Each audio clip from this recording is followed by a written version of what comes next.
PD, this is my question to you, sir. So in the last 15 years of being married, your life has significantly changed. Yeah. You're traveling And different countries of the world. You are finer. You know, you've written dozens. I mean, the Bed Gang. You've written dozens of books. What started as just a few people in a room in terms of how church started has now grown globally. Multiple branches everywhere, extensions. Like, and then you've gotten more prosperous, multiple businesses. Basically, you are not the person you used to be. Like, she's also grown. And honestly, what it also means is there's more attention on you. There are obviously women who look at you and just feel like, I see fine guy. I mean, all those kind of things. There's attention there. I mean, and there are more platforms. Have you ever been sexually tempted? Yes, I have. A couple of times, even from before we met. Right. Somehow, I think, I don't know, God has been so good to me. I've always been attracted to ladies from the moment I became born again, even as an unbeliever. I mean, I remember in secondary school how ladies, how I used to command the attention of ladies. Put it that way. So after I became born again, I thought it would be different. At 3 different times, ladies have walked up to me. Whenever I met Pastor Maureen to tell me that the Lord told them I was their husband. Even while I was on campus, I'll finish ministering. Somebody would just slip a note into my Bible. I wouldn't know. You know, I'll just leave my Bible there. By the time I get home, and you open it, and I open it, I'll just see love note.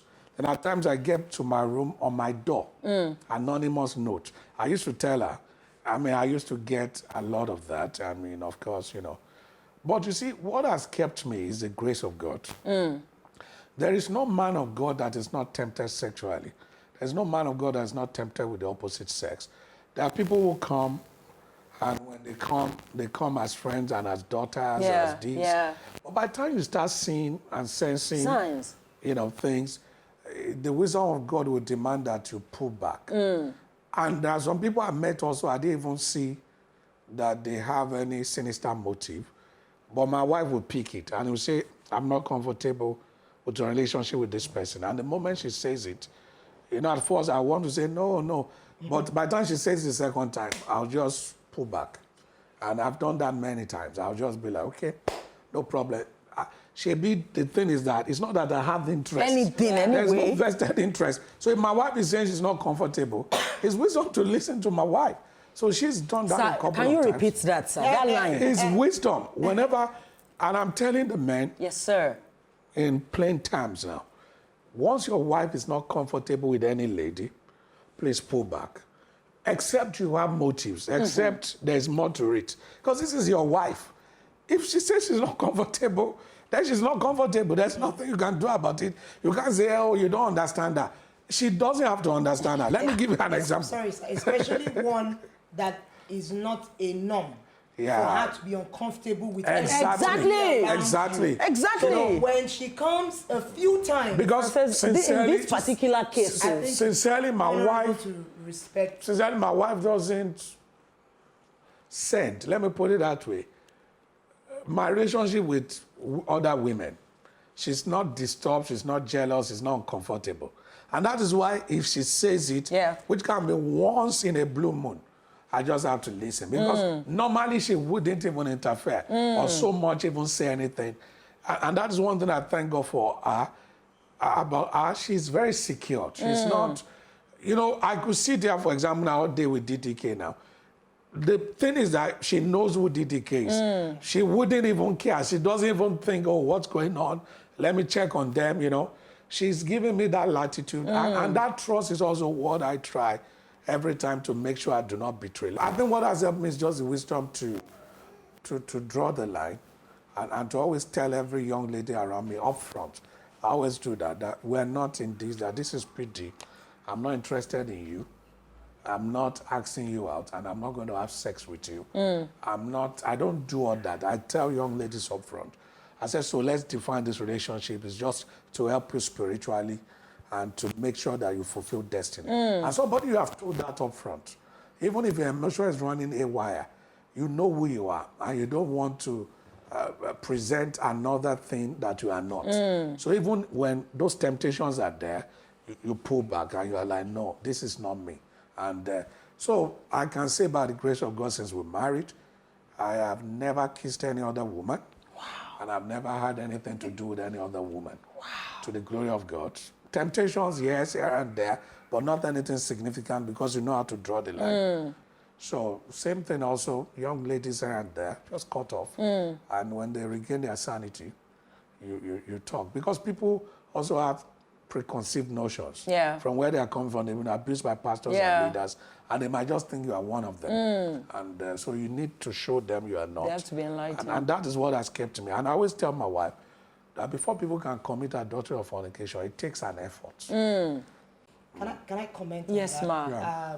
There's also the part of the ladies actually not having ulterior motives initially. But because as a pastor, and I think that's why Paul said every wife should submit to her own husband. Because as a pastor, you command a measure of authority. Now you find some of these ladies, either the guys they are going out with or even married women, their husbands don't command that level of authority. And women naturally are gravitate to authority. They find authority in their so pastor. when they find it in a pastor, it starts off with a form of attraction that is innocent. They just like that, and all of something they are not receiving somewhere else. Wow. And it starts with a pure heart. And then if you have a pastor like my husband that is naive in certain things. His heart is just pure. Truly concerned and detailed. Really genuinely wanting to know how you are doing. And the mannerism is as such too. It can be misinterpreted. And something that started as a innocent conversation can begin to have the wrong thoughts in the person's heart. And so that is just a word to pastors too, to know how to draw the line. Something my husband does most times, even after he had spoken to someone that came for a lady that's come for counseling, he would say my wife is a better counselor, whether or not I know the issue. And oftentimes he would call me into conversations and say, I think you should talk to my wife. Wow. Or I think she would, the person came to see him, but he would be, I think you should talk to me. She's a better counselor. And I'm like, how do you know? I don't even know what the issue is. I'm just protecting myself. Yes. And in summary also, I would give it to him, 95% of the people who have lived with me are girls, ladies, and I met them through him. Wow. They were introduced to me through him. And eventually they became my sisters. And he always like, oh God, these people that I was the one that, I'm not joking, looking back, 95% of them met him first. And then they became my sisters, my friends, and so it just shows how, people, and a lot of pastors' wives, because of that, avoid women girls staying with them and all of that. I've never had that kind of, So you've said a lot about this already, but I'm still just tempted to dig deep a little more around this for you, Pimo. And my question, honestly, is, have you faced phases and seasons in your marriage when you ever got tempted to feel insecure? Okay. Like your husband is experiencing a new level of growth, a new level of prominence, he's making new connections, new associations. Have you ever felt left out? Have you ever felt like, I hope he's not outgrowing me? Have you ever felt like, I hope I'm measuring up? Do you see? Have you ever interacted with those kind of emotions, and how did you navigate it? To be honest, yes. A couple of times. And a few times I would express my concerns, my burdens to him. One of the times is probably when I was nursing. I had 3 children in 5 years. So I was either pregnant or nursing. And I really felt, because there was a fire I had coming from university about ministry, about partnering with my husband and all of that. And I just knew. And then getting married, yes, initially, but then when the kids started coming, I wasn't praying as much. And then he was still on fire. And I remember then there was a particular morning I cried. I was like, I don't understand. It's like I'm losing the connection, and all of that. And he would be like, for this season, and he quoted that scripture about a married woman concerns herself with the things of her family and her husband. And God understands that season of your life. He said, at this season, I'm your covering. Wow. And so wherever lapses you feel, I'll cover for you. And that was quite comforting, for me. And it took me through that phase until I got to a point where I now got back to, understand. And then if you have a husband like my husband that loves to rub some things in, like how he's been rubbing in, those of us that are doing MBA, and I'm like, God. Hey, my God. I'm not doing MBA. And then he, not in a bad way, but it's just him. Yeah. So there are times I feel, honestly, like I'm not measuring up. Like, okay, what's happening here? And a few times, I probably have said this to him.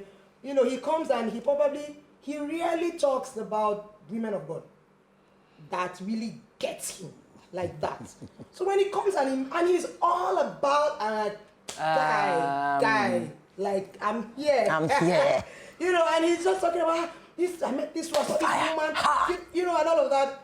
But I've been able to sift through all of that to find my place and to be comfortable in my skin. Yeah, she's very secured. Yeah.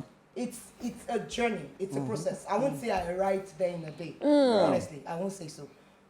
Understanding, appreciating who I am, loving me for who I am. Whether or not affirmations come from him, they do come from him, honestly. But whether or not it comes, I've been able to bring myself to that place where I just say, Maureen, you're unique. That's right. There's no two of you. It's just one of you. Amen. And you are specially graced to occupy this position. That's right. As Maureen and as Ayodele's wife. Wow.